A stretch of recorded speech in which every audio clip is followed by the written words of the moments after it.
Assalamualaikum warahmatullahi wabarakatuh. Halo guys, kembali lagi bersama saya Bobi dan kita akan kembali komentari video dari Luis Prasetyo yang berjudul Bombastis, 3 desa dibaptis dan ratusan orang percaya Yesus. Kita akan langsung tonton videonya, habis itu akan kita komentari.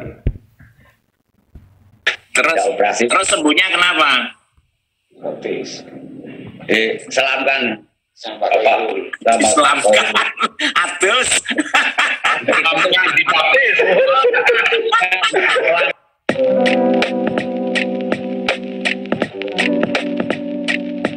Assalamualaikum, selamat datang kembali di channel ini. Kali ini saya akan membahas nih guys, ada kabar yang heboh dan sempat viral banget karena ternyata ada seorang penginjil atau pelayan Tuhan yang ngakunya dia sudah membaptis 3 desa. Jadi ada 3 desa yang percaya Yesus kemudian dibaptis guys. Ini memang benar-benar heboh sih karena bisa gitu loh. Kok bisa sampai 3 desa di Malang terima Yesus dan dibaptis, bahkan dikatakan ratusan orang percaya kepada Tuhan Yesus. Jadi gini ya, kalau kita melihat kasus seperti ini itu bisa terjadi. Jadi tergantung dari tingkat pendidikan atau tingkat keilmuan dari orang yang ditarget. Ya, jadi semakin makanya ya kalau kita lihat ya, banyak mereka ini itu melakukan hal seperti itu ya, kayak hal-hal mujizat itu yang berhasil itu kebanyakan di desa-desa, di kampung-kampung, di tempat di mana tingkat pendidikan itu masih rendah, di mana masyarakat itu masih kurang cerdas lah guys ya, karena secara keilmuan kurang gitu kan, karena kita tahu lah bagaimana tingkat pendidikan di masyarakat di desa-desa gitu. Nah ini kan jadi PR bagi kita. Maka kalau udah paham ya, kayak kenapa dulu komunis itu menjelela tuh di desa ya, lebih banyak di desa-desa. Karena memang tingkat pendidikan orang desa beda sama orang kota. Itu adalah suatu hal yang umum terjadi. Karena memang ya pendidikan kita belum merata. Pendidikan kita itu belum mencapai daerah terpencil, desa-desa yang terpencil gitu. Makanya itu jadi PR bersama ya. Makanya kan dulu kan Anda tahu komunis itu kan berkembang pesat di daerah-daerah kantong-kantong kemiskinan. Yang miskin dan tingkat pendidikan rendah gitu. Nah, jadi desa itu terlalu miskin atau terlalu terlalu rendah tingkat pendidikannya, sehingga hal-hal yang suatu itu gampang dimasukkan, doktrin mau ideologi apapun itu, mau agama kayak apa kayak itu gampang dimasukkan ke situ gitu kan, karena untuk membuat mereka tuh yakin tuh beda dengan orang kota misalnya yang sudah terpapar dengan tingkat pendidikan yang lebih baik, dengan kesejahteraan lebih baik, sehingga mereka sudah mengerti lah dengan banyak hal.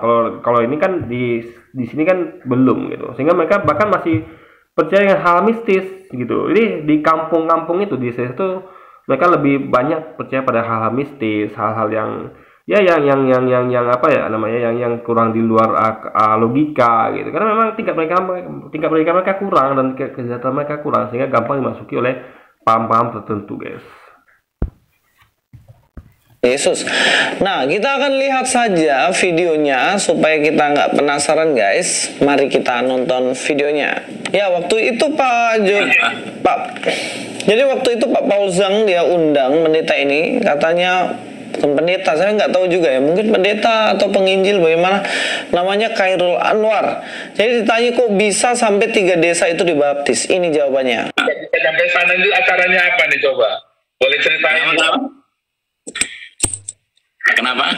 Ya bisa ada 3 desa diselingkuhi. Bisa ada 3 desa dibaptis, itu gimana ceritanya coba? Oh, ini kemarin itu ada orang yang sakit. Iya. Ya, banyak orang sakit di daerah Malang Selatan sana yang tidak dijangkau, dan mereka orang-orang yang tidak punya uang sudah pergi ke berobat kemana-mana, tidak sembuh-sembuh.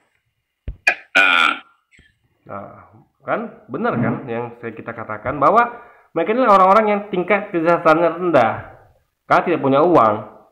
Dan tentu kalau mereka tidak punya uang, mereka tidak pergi dokter, karena dokter mahal guys, rumah sakit mahal, dokter rumah sakit mahal. Sehingga dengan tidak ada uang, mereka memang berobat kemana-mana. Tapi tentu kita yakini adalah mereka berobat pada orang-orang pintar, orang-orang dukun lah kita istilahkan kan. Karena Karena biasanya dukun tuh biayanya murah dan kadang ya hal-hal yang begituan tuh biasanya lebih terjangkau dibandingkan dokter. Bahkan mungkin kalau apa mereka bisa bayar dengan yang lain gitu kan.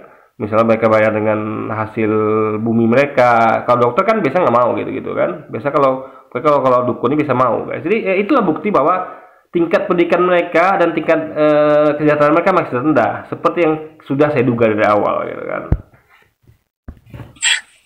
Berobat kemana-mana nggak sembuh-sembuh. Nah, terus saya ada juga waktu ketemu di jalan, orang itu mau meninggal, dibawa mobil, sudah kaku, badannya sudah kaku, terus orang itu didoakan dalam nama Yesus mau, dan orang itu langsung bangun berdiri. Nah, dari mulut ke mulut di sana banyak yang sakit itu disembuhkan oleh Tuhan Yesus. Gila, Gini ya, kalau ini benar, ngapain lagi rumah sakit? Bubarkannya rumah sakit semuanya. Dokter tuh udah nggak usah ada aja lagi. Cukup bapak ini jadi dokter gitu. Ya, jadi pertanyaannya adalah kenapa bapak ini nggak buka tempat praktek kayak rumah sakit atau klinik gitu? Kenapa enggak? Ya kan? Kan lumayan nih guys ya hal ini gitu kan. Jadi sedangkan saya yakin nih bapak ini sakit pasti berobatnya ke dokter gitu, nggak mungkin. Jadi sebenarnya kalau kita pahami ya, ini Luis juga pernah tuh mengkritik, bahkan Luis sendiri yang bikin video ini, itu dia pernah mengkritik tentang KKR. Nggak mungkin ada seperti itu, ya kan? Kok bisa sembuh gitu? Nggak mungkin. Itu apa dokter gitu kan? Dia juga logikanya mengatakan seperti itu gitu. Jadi guys saya katakan ya, memang Tuhan yang menyembuhkan. Ingat, Tuhan yang menyembuhkan, tapi tetap kita perlu ikhtiar. Nggak ada kita tuh berdoa saja, Tuhan sembuhkan aku gitu kan, dengan nama apapun itu kan, lalu kita angkat kaki nggak mungkin. Tetap harus berikhtiar ya kan. Nah, memang ada kasus tertentu, bahkan ketika waktu itu ya, ketika Anda lihat ketika Yesus ya berjalan berkeliling untuk menyembuhkan orang sakit, itu ada ikhtiar orang itu datang Yesus. Ingat ya, mereka mendatangi Yesus dan Yesus itu melakukan praktik penyembuhan. Tapi ingat ya, Yesus berkata apa di Alkitab bahwa aku tidak dapat berbuat apa-apa dari diriku sendiri. Artinya Yesus pun ketika berbuat menyembuhkan orang sakit, dia butuh bantuan dari Tuhannya. Tidak tolong sama Tuhannya. Jadi Tuhannya menyembuhkan, bukan Yesus gitu kan. Jadi Yesus itu hanyalah perantara, hanyalah apa ya? Ya kayak dokter. Dokter itu bukan dokter menyembuhkan, tapi dokter itu sama kayak Yesus, merupakan perantara Tuhan saja gitu, media Tuhan saja guys. Nah, jadi sekali lagi ya, kalau memang ini benar ya, dan kita tidak meyakini itu ya, harusnya bapak ini buka rumah sakit yang besar, coba. Ya, tapi kita yakin bapak ini masih berobat ke dokter. Nggak ada satupun orang yang sakit tuh nggak berobat ke dokter, nggak mungkin guys. Ya, minimal dia berobat kepada seseorang lah, atau minum obat lah minimal. Nggak ada orang tuh yang berobat yang sakit tuh lalu diam saja berdoa sembuh tuh nggak ada, ya kan? Kecuali kalau jadi hal tertentu, misalnya kayak bukan keinginan dia ya. Contoh kita banyak dengan kasus ya, kayak ada seorang muslim itu dia divonis dokter tuh sudah harusnya umurnya 3 bulan lagi atau 2 bulan lagi. Tapi dia terus berdoa, terus tapi dia juga ikhtiar, dia berobat juga, berobat ya. Dia tuh melakukan banyak hal kebaikan. Dia berikhtiar dengan cara memberi sedekah misalnya. Nah, dengan ikhtiarnya itu, ingat dia bukan hanya kaki loh, nggak hanya berdoa lalu diam, enggak. Tapi jadi dia tahu dalil kalau sedekah itu akan membuat Tuhan itu ridho dan bahkan membantu kesembuhan. Dia berbuat sesuatu, misalnya memberikan sedekah dan segala macam. Jadi orang itu saking percayanya dia tuh memberikan semua hartanya. Jadi dia hanya menyisakan untuk kebutuhan dia hidup aja sampai meninggal itu. Misalnya dia vonis 3 bulan ya, dia siapkan kebutuhan hidup 3 bulan. Sisanya dia sedekahkan rumah. Sehingga dengan hal itu Tuhan melihat bahwa ini orang memang pengen sembuh ini, masa tuh memang sudah ikhlas gitu kan. Nah, kita Tuhan memberikan sembuhan. Itu adalah tetap dia berikhtiar. Jadi nggak seperti ini yang hanya percaya sembuh tuh nggak ada guys ya. Kalau begitu adanya ya intinya adalah orang ini harusnya dia jadi dokter ya. Karena kalau dokternya kalah sama dia gitu kan. Percuma aja dokter ada sekolah tinggi-tinggi ya kan, lalu tiba-tiba ada orang seperti ini ya percuma, ada semuanya mundur saja di dunia kedokteran juga. Kayak ada yang buka praktek herbal mundur saja karena herbal Anda tidak berguna lagi, cukup begini saja sudah selesai gitu. Jadi pertanyaannya adalah ada nggak orang yang buka praktek seperti itu guys? Nggak ada gitu kan. Jadi Dan coba deh nih saya pengen bukti nih. Kan sekarang gini logikanya kan. Kan ini banyak nih, sekarang ini kan banyak orang lagi kena COVID nih kan, yang meninggal karena COVID. Ada nggak berita dia bantu itu semua, bantu pemerintah gitu? Nggak ada. Ya kan? Ada nggak misal berita orang ini membantu pemerintah dalam menyembuhkan COVID? Nggak ada. Pemerintah pun akan memakai orang-orang seperti ini. Kalau memang benar ya, pemerintah akan memakai orang seperti ini. Nggak perlu lagi ada itu dokter COVID, masker nggak perlu lagi. Orang ini aja pakai udah. Tapi kan fakta tidak terjadi guys. Itu hanya ada dalam Highland saja gitu kan. Bukan oleh Tuhan Yesus.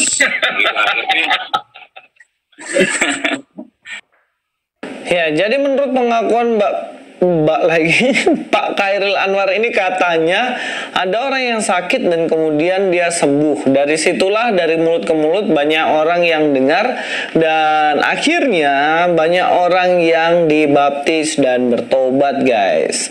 Nah kalau mendengar cerita ini ya saya turut senang. Kalau memang ceritanya benar ini sangat luar biasa. Saya dukung sekali bagaimana mujizat Tuhan terjadi di sana. Tuhan memang bisa membuat mujizat. Gini kalau caranya dengan berbaptis ya, harusnya nggak ada orang Kristen sakit kan? Karena semua orang Kristen kan dibaptis. Nggak ada orang Kristen itu nggak dibaptis kan? Artinya orang Kristen itu harusnya bebas dari penyakit. Kedua, kalau itu baptisan itu bisa menyembuhkan, harusnya orang yang Kristen sakit tinggal dibaptis ulang dong, ya kan? Tapi itu tidak terjadi guys, nggak terjadi. Bahkan Louis pun meyakini sudah kalau KKR itu nggak benar, KKR itu nggak ada itu KKR guys ya, nggak ada penyembuhan itu nggak ada. Karena tiap orang ini masih perlu untuk pergi ke dokter tentunya.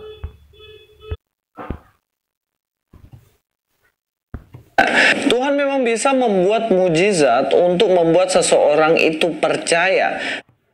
Ingat ya, Tuhan tidak membuat mujizat ya. Tuhan membuat orang bisa melakukan mujizat, itu poinnya. Karena ingat ya, kalau dikatakan Tuhan bisa membuat mujizat, artinya Musa Tuhan dong. Ya, seperti Yesus ada katakan Tuhan, karena dia mampu membuat mujizat, artinya Musa juga Tuhan. Karena Musa juga mampu buat mujizat. Musa mujizatnya bisa buat tongkat jadi ular, bisa belah lautan, gitu kan. Nah, makanya nggak tepat mengatakan bahwa Tuhan bisa membuat mujizat, enggak. Karena yang bisa membuat mujizat itu adalah para nabi, ya kan. Dan mereka bisa membuat itu atas izin Tuhan. Tuhan yang membuat mereka mampu membuat mujizat, ya.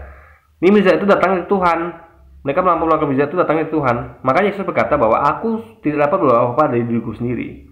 Artinya perbuatan Yesus melakukan mujizat itu adalah atas dari bantuan Tuhannya, kuasa Tuhannya, bukan dari dirinya sendiri gitu guys. Nah, itu poinnya. Tuhan memang bisa membuat mujizat untuk membuat seseorang itu percaya. Tapi ingat, mujizat itu hanya sebagai langkah awal untuk pertumbuhan iman. Tapi sebelum saya memberikan tanggapan, mari kita nonton dulu video selanjutnya. Terus sembuhnya kenapa? Selamkan. Diselamatkan. Atus. Jadi katanya sembuhnya karena diselamkan atau atus atau mandi. Ya ini mungkin ya mengindikasikan bahwa dia itu sebelumnya percik, mungkin ya. Saya nggak tahu. Tapi mari kita lihat ya video di mana banyak orang yang dibaptis waktu itu.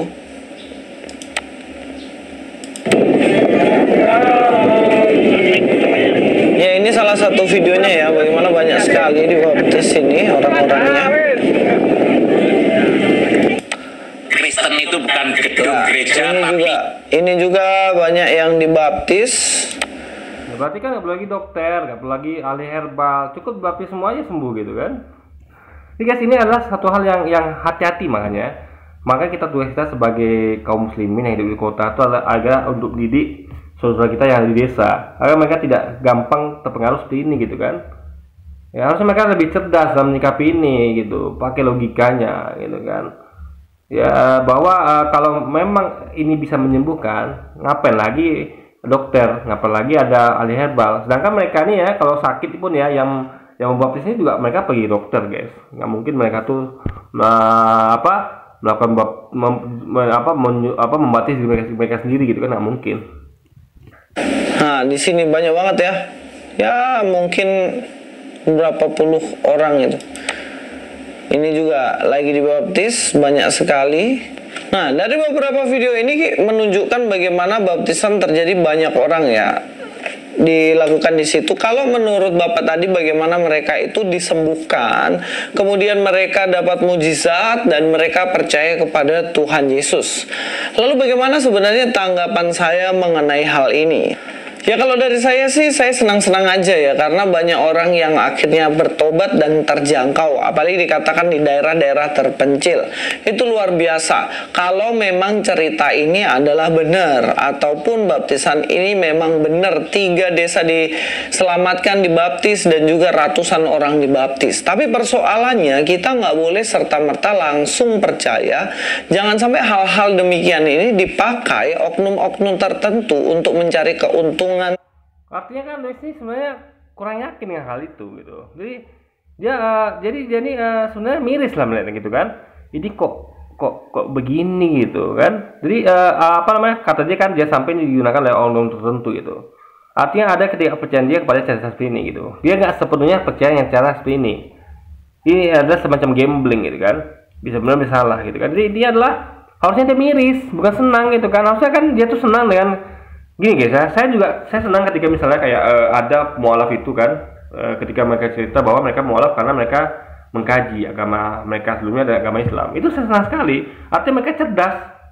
Dan justru saya tidak senang ketika ada mualaf itu yang pindah tuh karena mimpi. Misalnya mimpi dia ketemu ini itu saya kurang senang ya. Kecuali kalau dia mimpi dengan Nabi Muhammad. Karena Nabi Muhammad mengatakan bahwa salah satunya yang tidak bisa direplika setan, iblis dalam mimpi itulah diriku. Jadi Nabi Muhammad itu nggak bisa direplika setan itu iblis guys. Setan iblis itu nggak bisa mereplika Nabi Muhammad, nggak bisa. Nah maka kalau Nabi Muhammad oke lah, masih bisa terima. Tapi kalau mimpi ketemu ini itu selain Nabi Muhammad itu kita agak miris, karena itu bukan cara pindah agama yang baik. Berarti kita nggak bisa klaim nih mereka cerdas nih, enggak. Ini orang yang pindah karena agama karena mimpi adalah bukan orang cerdas. Tapi kalau misalnya kita menemukan mualaf nih, dia bisa kasih komentar sini. Saya merasa agama saya nggak masuk akal. Ini poin-poinnya yang bikin saya mengklaim ini nggak masuk akal. Lalu saya merasa bahwa Islam agama masuk akal. Ini adalah klaimnya, argumentasinya. Itu kita bangga. Ini mualaf cerdas namanya. Bisa kita kasih dia label mualaf cerdas. Tapi kalau mualaf pindah karena mimpi, itu mohon maaf. Itu tidak sedang mempertontonkan kecerdasannya. Bukan berarti juga dia nggak cerdas ya. Tapi minimal dia tidak dapat kita labeli sebagai ulama mualaf yang cerdas, karena dia tidak membuktikan kalau dia pindah agama yang cerdas gitu kan. Keuntungan tertentu. Tapi saya tidak mengatakan bahwa Pak Khairil Anwar ini mencari keuntungan, bukan. Maksud saya mengajak untuk kita lebih berpikir kritis. Jangan sampai dengan wow dan hebohnya sebuah pemberitaan akhirnya kita terpana dan terlena. Mari kita akan melihat beberapa komentar pembanding dalam hal ini. Ya, ini dalam kolom komentar ya, dalam kolom komentar yang ada di videonya Pak Pauzan. Di sini kolom komentar ditulis oleh Bintang Rasidun Armi Sipahi. Mereka bukan muslim om, mereka itu adalah jemaat gereja Advent yang berhasil direbut oleh Yayasan Damar Kasih. Coba om pikir, kata Pauzang dan Om Khairul, mereka bukan dibaptis massal tapi dipermandikan. Mana mungkin kalau muslim yang murtad masuk, Kristen tidak dibaptis dan hanya ikut permandian.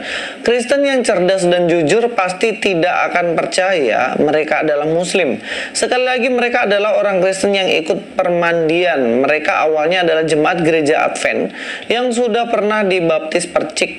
Namun karena tidak boleh dibaptis ulang, maka mereka hanya ikut permandian dan pemuridan. Masuk akal guys. Makanya saya juga alhamdulillah, berarti kalau ini benar ya, berarti mereka ini bukanlah orang-orang yang apa ya, lebih tepatnya kasus tadi lah yang kaum muslimin yang nggak cerdas gitu. Ternyata ini masih sesama Kristen juga gitu kan.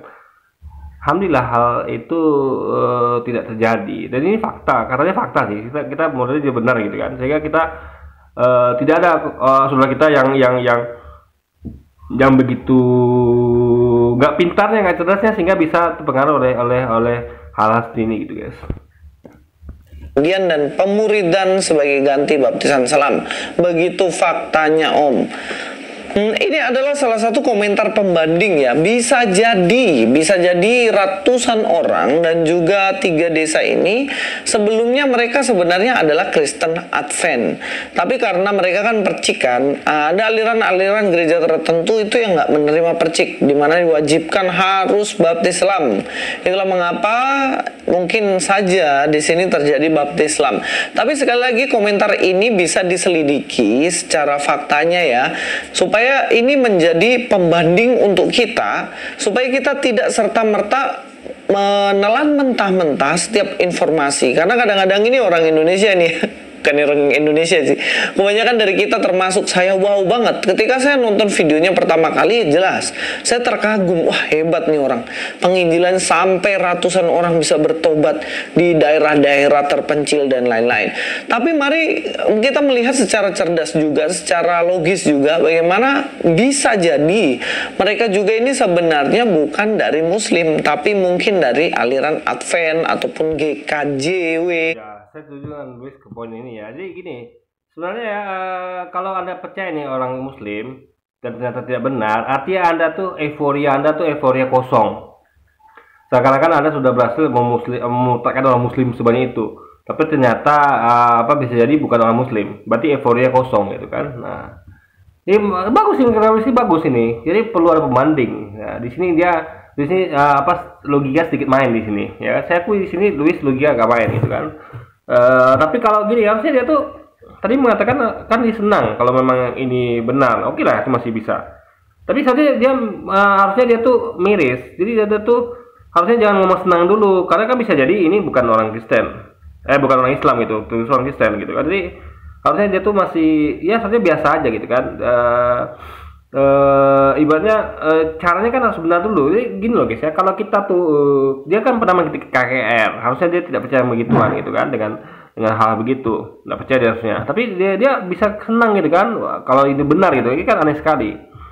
Di satu sisi dia tidak percaya KKR, tapi di sisi lain dia percaya dengan hal beginian kalau itu benar gitu kan. Ini kan suatu hal yang absurd. Disitulah kesalahan Luis itu di situ.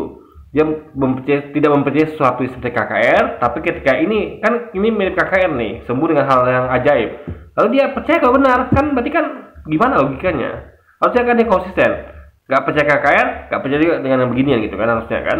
Nah, jadi disitulah guys logika dia nih di situ itu betul-betul diuji di sini. Berarti dia terbukti adalah orang yang tidak konsisten. Kok bisa nggak percaya KKR tapi percaya dengan hal beginian? Kalau ini benar gitu kan?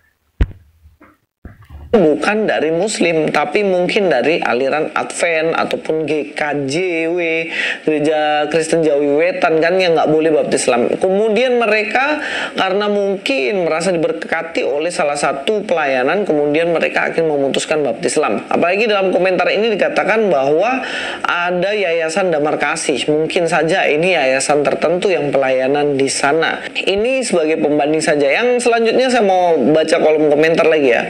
Ini masih ada dalam kolom komentar di channelnya Paul Zhang ya. Dikatakan sini, saya ini pengusaha sampah, ingin sekali mensupport pelayanan di Malang ini, kalau boleh beri saya kontaknya. Nah ini penting nih, bagaimana banyak orang pada akhirnya menyumbang dengan pelayanan yang luar biasa gini ya, keberhasilan, kemudian dikaitkan kemudian dengan uang. Nah, jangan sampai hal-hal demikian inilah yang pada akhirnya dimanfaatkan oleh kalangan-kalangan tertentu untuk meraup rupiah. Apalagi dengan iming-iming, pertama pelayannya adalah mungkin berasal dari agama sebelumnya, murtadin misalnya. Kemudian pelayanannya bombastis banget, sampai bisa membaptis ratusan orang, 3 desa, dan bahkan dikatakan luar biasa sekali pelayanannya. Bisa jadi ini nanti jangan sampai dimanfaatkan. Jangan sampai, saya bilang ya. Tapi apakah saya sangat senang kalau memang terjadi hal itu? Saya sangat senang sekali. Ini tujuannya adalah untuk membanding. Mungkin teman-teman yang ya itu kata-kata tadi kan, kok bisa Luis itu senang ketika ini benar, karena dia tidak percaya KKR kan. Itu guys, ada suatu hal yang tidak konsisten dengan logika Luis ini gitu. terjadi hal itu, saya sangat senang sekali. Ini tujuannya adalah untuk membanding. Mungkin teman-teman yang kenal ya boleh di cross check ke sana. Karena ketika saya chatting teman saya yang berada di daerah sana, katanya nggak ada guys, nggak ada kejadiannya. Makanya saya mencoba untuk kita melihat secara keseluruhan, secara garis besar.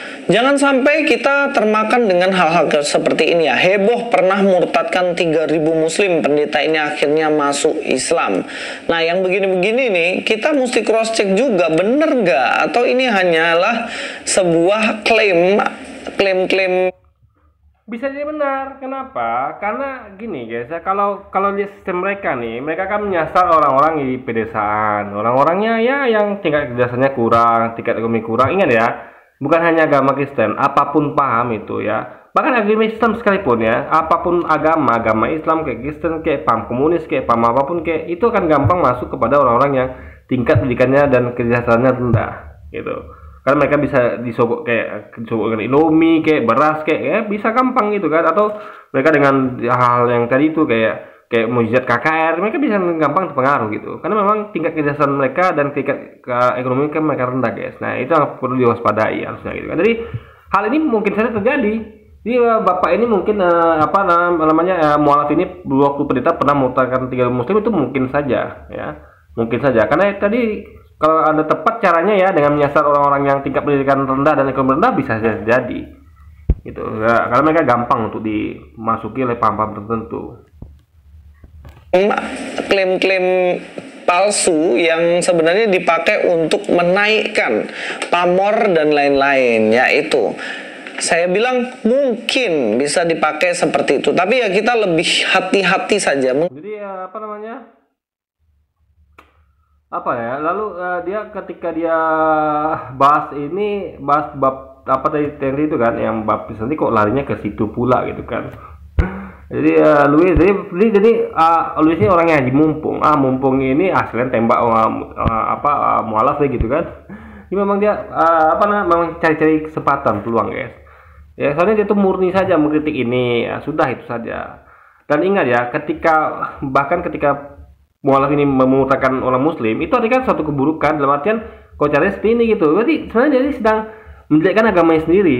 Bahwa dahulu si mualaf ini ketika pendeta itu melakukan hal yang seperti itu. Paham gak logikanya? Ingat loh, mualaf ini kan melakukannya ketika dulu jadi pendeta dia. Waktu dia itu kan dianggap dia masa itu adalah suatu kepalsuan, kesalahan. Gak boleh dengan cara seperti itu kan licik. Nah, faktanya mualaf ini kan ketika melakukan itu kan dulu pas jadi pendeta, bukan sekarang jadi mualaf. Paham ya? Dulu ketika jadi pendeta, bukan jadi mualaf sekarang ini. Jadi poinnya adalah apapun yang sampai ini sebenarnya adalah menjelekkan agamanya sendiri. Tapi tentu dia tidak mau disebut ini menjelekkan agama dia. Tapi anehnya ketika kita kaum muslimin yang menyampaikan hal seperti ini dikatakan menjelekkan agama dia. Padahal dia ketika dia menjelekkan agama dia tidak katakan seperti itu dan dia fun-fun aja gitu kan. Jadi kalau dia nggak apa-apa menjelekkan agama dia, kalau kita nggak boleh gitu guys. Padahal ini sebenarnya bukan menjelekkan agama ya, tapi mengungkapkan suatu kebenaran yang memang kebenaran itu kadang-kadang memang menjelekkan suatu hal yang kita ungkap. Misalnya kita mengungkap kebenaran bahwa misalnya anggaplah ya seorang itu memang pendek, kita ungkap kebenaran itu kan menjelekkan dia, tapi kan itu kan suatu kebenaran, mau bilang apa lagi? Atau kita mengatakan bahwa agama dulu Islam itu salah, itu kan kebenaran yang kita sampaikan itu adalah memang menjelekkan agama yang dulu Islam itu, tapi mau gimana lagi? Ketika kita sedang melakukan kebenaran, itu terkadang seringkali memang menjelekkan sesuatu yang kita anggap salah itu guys. Itu memang wajar terjadi dan memang logika yang nggak bisa kita bantah gitu. Tapi kan nggak bisa dikatakan itu konteksnya menjelekkan ya asal-asalan. Jadi kan ada maksud tujuannya. Kecuali kalau menjelekkan dalam hal tidak ada maksud tujuannya asal saja gitu kan, oh kamu jelek gitu kan, kamu pendek gitu kan, nggak bisa. Tapi kalau kita mengatakan gini, kamu pendek, kamu bisa lebih tinggi loh dengan cara begini, itu kan bukan menjelekkan yang salah guys. Tapi kalau aku bilang ini kamu jelek, kamu pendek, nah itu jelas. Tapi kita misalnya mengatakan kamu jelek nih, harusnya kamu pakai ini biar cantik, pakai ini, itu kan menjelekkan yang bukan menjelekkan, tapi suatu hal yang lebih ada maksud tujuannya tuh memperbaiki dirinya, solusi gitu. Beda dengan bilang kamu jelek gitu ya. Nah, itu jelas beda maksudnya. Jadi kita bisa bedakan ya. Menjelekkan mana yang boleh dan mana yang tidak boleh gitu. Kalau menjelekkan dengan artian kita untuk memperbaikinya boleh. Kamu jelek nih, biar nggak jelek lagi, biar cantik begini-begini, itu kan boleh. Nggak boleh dalam mengatakan kamu jelek, nah itu baru nggak boleh. Jadi ada hal-hal yang boleh dengan tidak boleh, ya. Jadi jangan serta-merta ini menjelekkan lalu salah, enggak. Tengok dulu konteksnya apa gitu kan. Jadi sama seperti kita mengkaji dan menyebutkan di mana tak salahnya Kristen, itu adalah menjelekkan yang boleh, ya. Beda kalau kita ujuk-ujuk tanpa ada maksud tertentu mengatakan bahwa Kristen salah bla bla bla tanpa ada argumentasi tanpa apa, itu baru nggak boleh, guys. Itu berarti menjelekkan tanpa ada maksud untuk mengungkapkan kebenaran, itu baru nggak boleh gitu kan. Saya bilang mungkin bisa dipakai seperti itu, tapi ya kita lebih hati-hati saja, mengingat banyak sekali kejadian bagaimana orang-orang yang pada akhirnya masuk ke Kristen, menjelek-jelekkan agama sebelumnya, mengatakan hal-hal bombastis, akhirnya merugikan kekristenan sendiri, dan akhirnya membuat citra Kristen jelek. Apalagi di YouTube rebutan masalah duit lagi, kan itu bikin malu. Contohnya kayak gitu. Ini saya setuju saya nih. Saya baru hubungi teman-teman di Wagir, Tidal, ada baptisan 3 desa dan ratusan orang. Mereka tidak dengar dan tidak tahu. Nah, berdasarkan apa yang disampaikan ini, itulah kenapa saya bilang nggak ada yang dengar orang di sana, tapi kok beritanya sampai heboh katanya seperti ini. Maka kita mesti hati-hati untuk meneliti. Tapi kalau teman-teman semuanya punya informasi bahwa berita ini memang benar, silahkan konfirmasi. Karena kita memang harus berbeda ya, berbeda dengan umat yang tidak mau cross-check kebenaran dan fakta. Saya mengajak dan... Nah ini pasti iman lagi kok, bukan umat Islam gitu kan. Luis, Anda cross check pun ya, gini loh, dia pun ya, tahu dia cross checknya pun banyak caranya yang nggak bener, hanya nengok medsos segala macam, bukan langsung ya dengan kata orang juga dibaik, guys. Makanya itu bukan cross check sebenarnya. Cross check benar itu adalah datang ke lokasi. Luis ini begitu caranya, guys, dia nggak datang ke lokasi, dia hanya dengar medsos.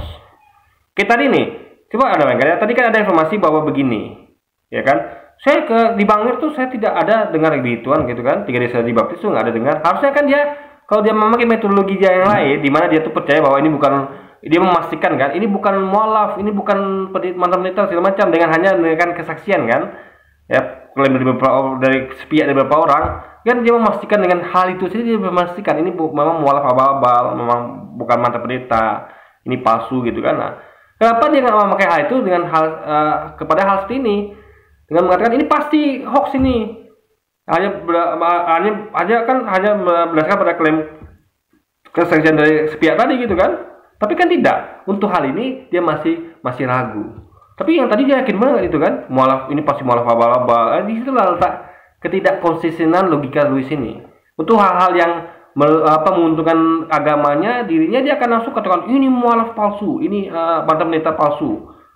Tapi kalau yang hal begini yang kira-kira akan merugikan agamanya, dia akan berkata oh ini mungkin benar, mungkin salah gitu kan. Nah, jadi itulah nampak Luis ini memang permainannya seperti itu, guys, liciknya gitu kan. Jadi sesuatu yang masih rumor, masih kesaksian sepihak itu ketika menyangkut dengan hal yang menentukan agamanya, dia akan langsung katakan itu benar gitu kan. Tapi kan ketika merugikan agama, dia akan tahan dulu, guys, dan mengatakan oh ini mungkin nggak benar gitu kan. Nah, jadi hal ini yang kita sayangkan dari seorang Luis Prasetyo gitu kan. Cross check kebenaran dan fakta. Saya mengajak dan mengedukasi untuk kita semuanya bisa. Makanya Luis ini tidak pernah melakukan itu. Dia selalu memakai. Jadi Luis ini ya, metode ini dipakainya terus gitu. Ketika dia menuduh mualaf itu palsu, abal-abal, mantan pendeta palsu, dia memakai metode ini. Dia tidak cross check langsung ke sana. Nggak datangi si mualafnya, nggak datangi si mantan pendetanya, nggak datangi gerejanya, nggak. Dia hanya dengarkan kesaksian saja gitu, komentar di medsos dan melacak dari medsos, bukan langsung ke lokasi, guys. Itu metode Luis seperti ini gitu. Jadi ya memang itu metode Luis, mau bilang apa lagi. Jadi jangan sok-sokan ngomong bahwa kita harus cross check apa saja, dia tidak melakukan itu. Paham ya? Luis tidak melakukan itu, tapi dia melakukan metodologi yang dia lakukan sekarang ini gitu. Jadi sebenarnya Luis ini apa sih maunya, guys, gitu kan. Dia mengajak kita untuk cross check, tapi dia nggak melakukan cross check gitu.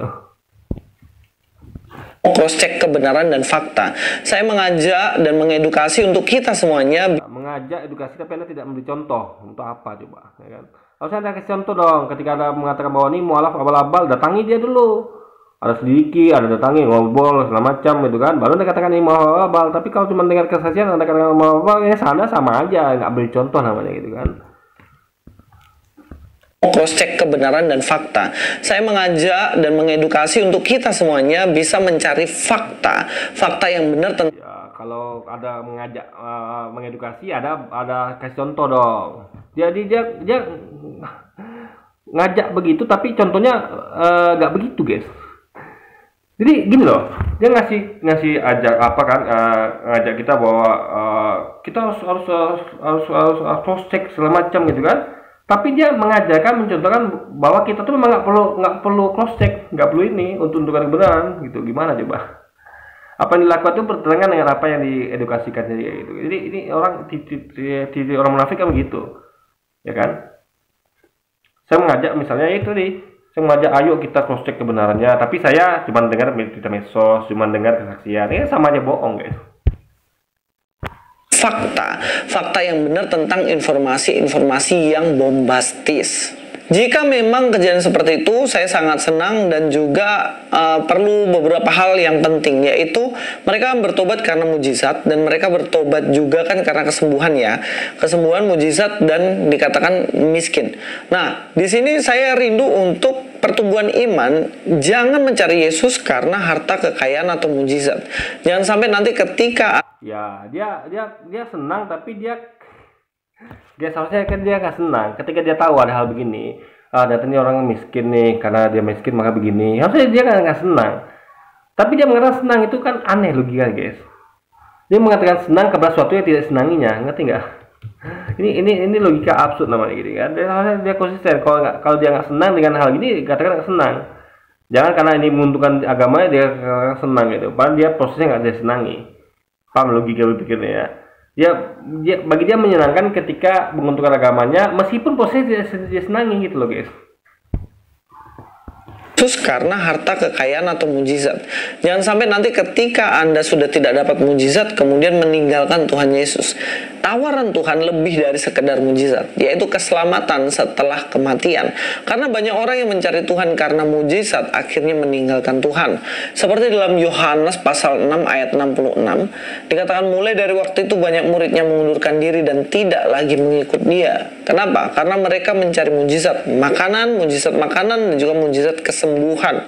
Nah, mudah-mudahan ini menjadi pelajaran untuk kita menjadi Kristen sejati, yang mana cari Tuhan sungguh-sungguh, bukan karena mujizat, tapi cari Tuhan sungguh-sungguh karena memang dialah juru selamat pribadi. Ya harusnya kan dia nggak senang ya kejadian ini, tapi dia senang. Itu buktikan dia munafik guys.